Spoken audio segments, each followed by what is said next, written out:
stood out to you during the lives? What stood out? There's a lot to like there. There's some good arms. Sproat for 2 innings, 2 ups. Exciting.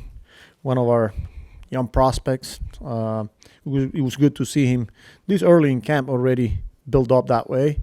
Butto, the fact that he's throwing live VP, facing hitters, and then Brasovan is a guy that he's got really good stuff. He's pitching in winter ball. I only watched those guys. We have some more on the backfield, so I didn't get a chance to go back and watch them, but I like what I saw. What do you like about Sproat in particular? You've probably seen a little bit of him pitching and certainly gotten the reports on him. What do you like about him? There's a lot to like about him. He's got 5 pitches, and he's the ability to spin the baseball. Where there's this short slider, the sweeper, the changeup is really, really good. And then he's got velo. And everything I heard about him, whether it's the makeup, they compete, how much he cares, it's exciting. So saw him today, and then just watching him interact for the past couple of days, pretty impressive. What did you like to see from him this spring? To get ready for his season, to stay healthy, and that was a conversation that we had with him this morning. To make sure he learns, he picks people's brains here, and then just take as much and learn as much as possible. What I want to see from him, just continue to learn, be healthy, and put yourself in a position where you're in the mix. He was great for a lot of last year and struggled in AAA. What do you make of that?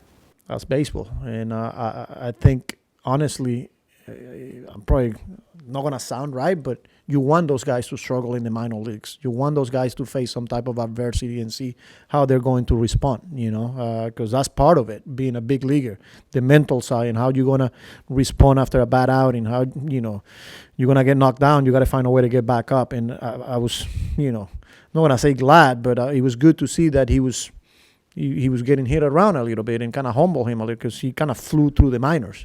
And it was kind of easy for him, and he got to a level where okay, I have to make some adjustment, which he did, and here he is, second year, and he's already in big league camp.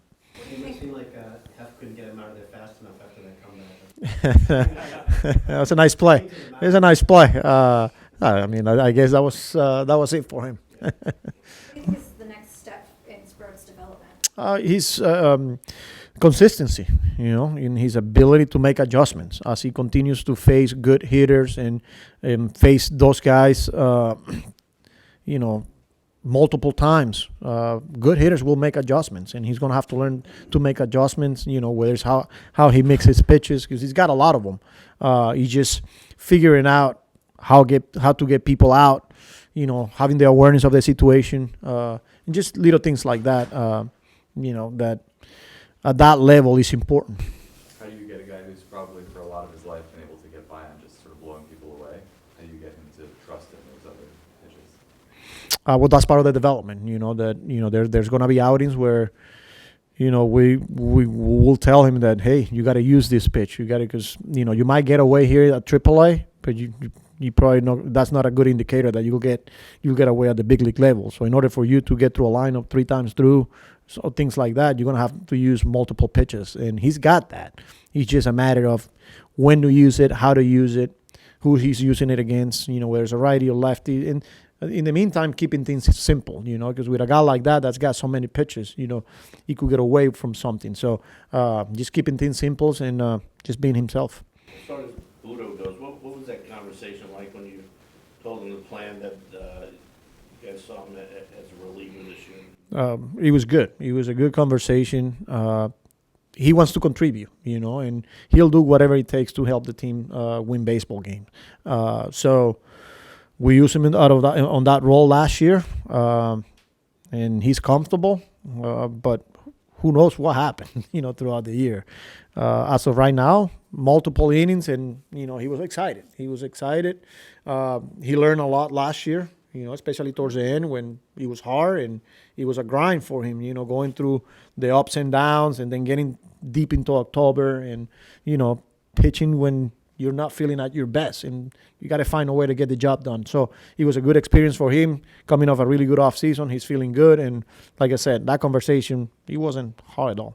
Will it be easier for him to do that job physically this year with more preparation going into it? Yeah, you would think so, especially a guy that's been a starter pretty much his whole career, and he's used to come to spring training looking to get built up to almost 80 pitches. Now, if you get 40, 45 out of him, that'll be the goal. But, physically he's capable of, and like I said, he's feeling good, and it was good to see him throw a live EP this early already. I know you guys like him in the 40-pitch range, but do you want to see him in a back-to-back situation during camp?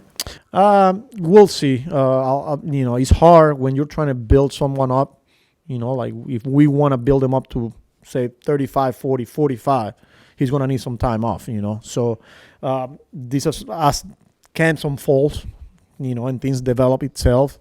We'll see if we feel like there's a need for him to go back-to-back, we will do it. But in the meantime, the goal is for him to be built up for multiple innings. Is there room in your bullpen for multiple guys like that, multiple long guys? Well, yeah. I mean, we're going to ask the guys that we can to go at least 4 outs here during camp. Whether it's a Rick Garrett, even a guy like Stanek.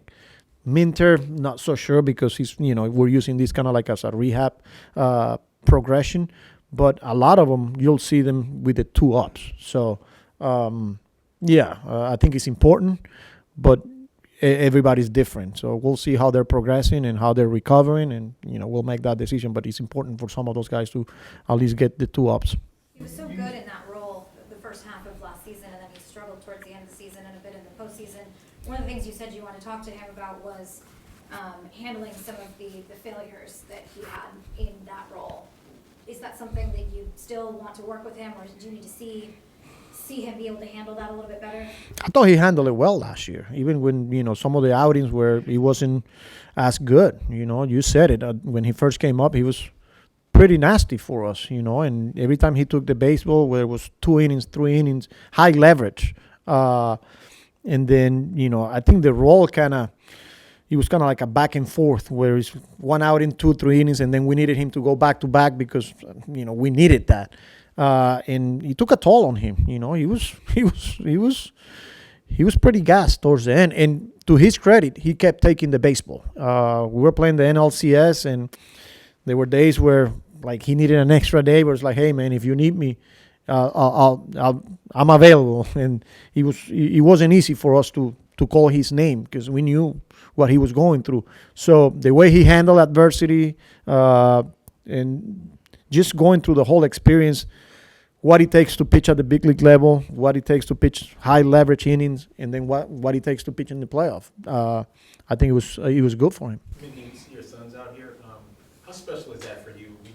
They were around last year, obviously, during a special season, but just during spring training and just the experience that they're getting out here? Yeah, it's a blessing. It's a blessing that not only for them, but for me, to be able to come to work and have my kids around, I don't see a better way, and for them, that they get the opportunity to come to a big league field, big league spring training, be around big league players. I think that's something that I always keep telling them, don't take this opportunity for granted because not too many kids get the opportunity to live this. So yeah, it's always great, and it makes things a lot easier for me in my family. Nunez in a kind of 4+ out role for a stretch last season as well. Do you view him eventually getting back to that spot, or might he be a single? Yeah, as of right now, I don't think we'll see Nuni. I might be wrong, but we got to keep these guys healthy. Nuni is a big piece of that bullpen, on the back end of our bullpen, and we're going to be careful with him. So if that's him throwing only 1 inning or just 1 up and getting out of an inning for a couple of outs, so be it, But, in order for us to get to where we want to get, we need Nunez. So he dealt, and these are guys that already got 2 TJs already, So, we'll take care of them. Is the Is there still uncertainty there about how the arm will respond once he gets going again? Not really. I mean, he threw live BP, and we wanted to see intensity, and the velo got up there. This was back in the Dominican Republic at our complex, I think. So all the reports and everything that we're getting is positive, because it wasn't just, let me see how I'm feeling. No, we wanted to see some velo, and he got up to almost 96 on a live BP in December or January. I can't remember when that was. So there's no restriction. Like he's going through his normal, but we'll be careful with him. There's no reason to believe he wouldn't be fine for opening day. As I'm sitting here right now, he's the goal is for him to be ready. Mindy, how happy were you to get Clay Holmes in? How are you viewing his transformation back to a starter? I think it's going well. This is a guy that physically, mentally, 2+ pitches, developing. He's tinkering around, whether it's the cutter, the slider, the changeup, the four seam. Not the slider because he's got a sweeper. So and he competes, man. So I'm excited. I like what I saw yesterday. Again, it's just live VP, but the fact that he's already throwing 3 innings this early in camp, that says a lot about his commitment and the willingness to make that transition. So I'm excited about Clay. Are you approaching his recovery any differently as he makes that transition? Yeah, and this is something that the pitching coaches are talking to him. A perfect example, a day like today, where after he threw 3 innings yesterday, I don't think he picked up a baseball today, which as a reliever, that's not the case. You can throw 1 inning, and then the next day you're playing at least light catch. So that was good to see, and I talked to him about it. The difference that he's gonna have to get used to how to recover and things like that, and you learn, especially once we get in games, how the body's responding and things like that. So, but yeah. I was just talking to Albie in the clubhouse, and he mentioned that he revamped his hitting entirely. I know it's early, but what have you seen so far? I know he took BP today. What are you seeing? I like the rhythm. You could see that there's rhythm there with his gather, his load, however you want to call it. It's not so much of, what he was doing before. I like the rhythm. I like the way he's using his legs. So again, it's going to take time because you got to give him credit. He spent the whole off season working. It seems like he's more under control. We know that every time he puts the barrel on the baseball, the impact is real. So he's early, but you got to give him credit and good hitters always are tinkering with their swings, and that's not going to be, you're going to see him here. Then the next day, you're probably going to see him until he finds something that clicks and then he'll struggle, and then he's going to have to make some adjustment and find it again. But that's part of being a big league player. For Jet Williams, who lost a lot of last year, aside from staying on the field, what would be a success for him in 2025? Well, he's got to stay healthy. He needs to get at bats. He needs to continue his development. I'm excited about him. I know he played in the fall league. He's feeling good right now, and I think the biggest thing is that he needs to play every day. He needs to get at bats. He needs to learn what it takes to play every day. He needs to learn, how to play the game. The fundamentals and making the adjustment that you have to make. That if you're not on the field, you're not going to learn those. So good that he's healthy, and I'm excited. What is the organization's perception of him and his ability at second right now versus center? We feel really good with any of them. This is a kid that can play short. He can play second base. He can also play center field. So anywhere you put him, you feel good because he's got instincts. He's a baseball player, if you want to call it that way. He's not afraid. And there's something about him, the way he carries himself, even though he's not too big. But there's something about this kid that, something there.